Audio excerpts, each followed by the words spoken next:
Фер избори се клучни за развој на државата, порача британскиот амбасадор од Штип. I believe that elections on the 5th of June. Мислам дека изборите се уште се можни на 5 јуни, но за да се завршат сите обврски потребно е Државната изборна комисија, политичките лидери и сите релевантни институции да работат заедно со цел да се исполнат обврските.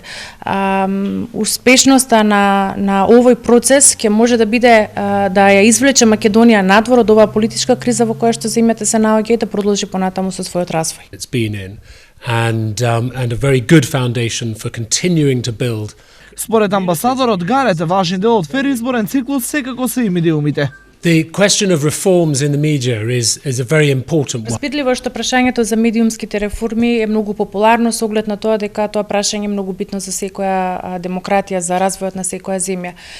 Не само битна дебатата што постои околу ова прашање, туку битно е за време на изборите сите медиуми да работат во согласност со законските регулативи кои што се и со принципите на доброто новинарство со цел да известуваат објективно, непристрасно и балансирано за време на изборите.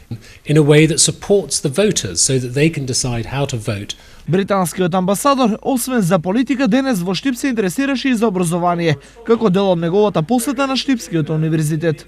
Разговаравме во поглед на соработките со универзитетот и во поглед на образованието и приближувањето на нашето образование кон образовните процеси и образовните политики, да кажеме, на Европската унија и на Велика Британија. Разменивме позитивни искуства во поглед на ова. Мислам дека беше информирана за сите прашања кои го интересира во поглед на тоа што е универзитетот, како работи универзитетот.